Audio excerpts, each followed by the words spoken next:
Hey folks, Troy Dooley of Tech and Gaming News, and I'm glad that you're watching this because we've got a huge controversy that is brewing. Forget the gun controversy, we're going to have that. But last weekend, obviously, we know we lost 26 phenomenal people, 20 angels, 6 heroes, not counting, a mother who, from all intent and purposes, we know did everything she could to bond with her son. And it just wasn't possible. In the end, it not only cost her life, it cost him his life, and in a boatload of innocent people. But what we see coming out of this now is, once again, 2 arguments. One, obviously, is going to be the gun control argument. That's not what our niche is, so we're not going to hang there.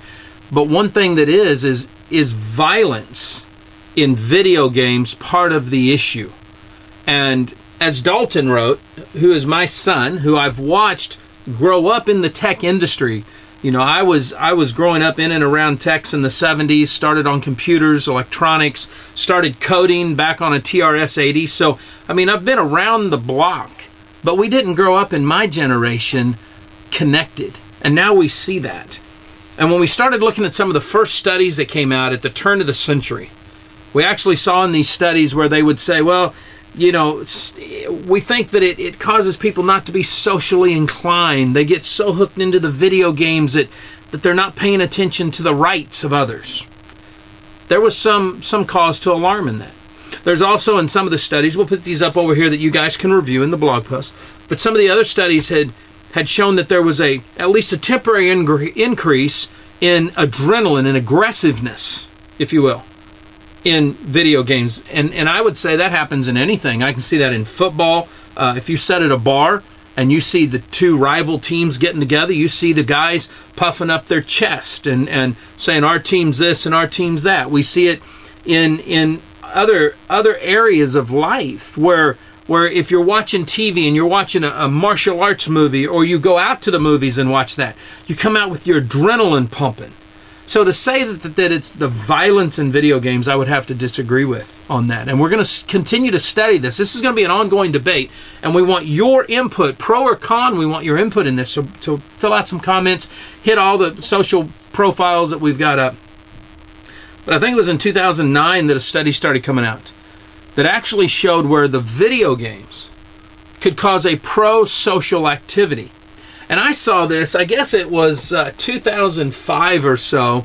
Hurricane hit down here where we live. I live in the panhandle of Florida.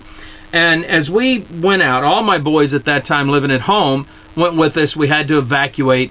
And they buzzed a friend of theirs who they'd been playing games with online. And actually were able to meet with him in Tampa. We'd gone to Tampa.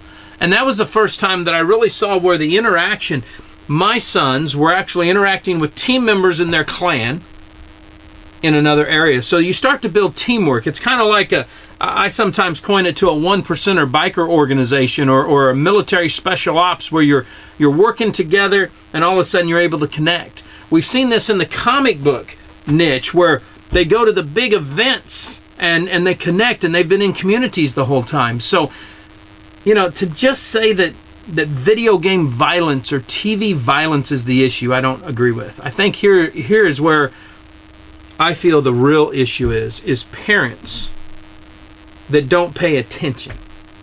See, I think as a parent, I can talk this way because there were times when Dalton would want a game so bad that I'm sitting there watching and reading about it and saying, hey, hang on and let me, oh, Dad, come on, I gotta have it. Well, son, you're not even old enough to get, well, you get it for me. All the kids are playing it. And after a while, you can get wore down as a parent if you're not paying attention. Well, as I started reading about some of the controversies, I started seeing how more and more people, from the Columbine incident to the current incident, wanted to say, well, we think that it was video games that caused this. I started to realize it's not the video games. It's the fact that I was lax sometimes in my follow-through. Sometimes instead of saying, Dalton, I don't care what the other kids are doing, I'm your dad, and I'm saying no.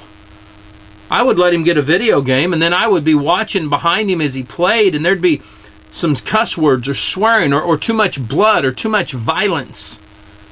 And I'd say, no, man, you're not playing this. Or I'd find out there's cheat codes where they could hack the doggone thing, and then they got even more stuff that was going on.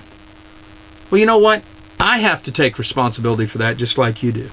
I'm not making light of the fact that there are mentally challenged individuals, I'm not talking about retarded or anything like that. I'm talking about whether it's autism or it's anything else. We don't know what goes on in the brain. I know that as a military guy, I know post-traumatic stress syndrome is huge, and certain games can trigger, because in the military they use simulation and kind of video games. So I understand the controversy that's here. But I think before we start talking about censorship, before we start trying to blame an event, that we have to look internally at ourselves and say, if we're going to stop the violence, then we need to start at home. I think this mama probably did everything in her power to try to make this right. And it didn't work. I'm not throwing anybody under the bus on this. But I think that if we that are raising up kids in a connected world watch what they use on their iPhones, their iPad, their iPods, if we start watching the types of games that they're with, if we watch the gaming communities that they're in, one of the things when we launched Tech and Gaming News was to make sure we're moderating this thing 24/7, to make sure nothing goes live that would harm a child, that parents could come back and say, that's offensive, my sons or daughters under the age of 18. We don't want that. So please weigh in on this debate, weigh in on what we're talking about, and give us your feedback. Live life like it's an epic adventure. Stay dangerous, stay strong, and continue watching right here on Tech and Gaming News.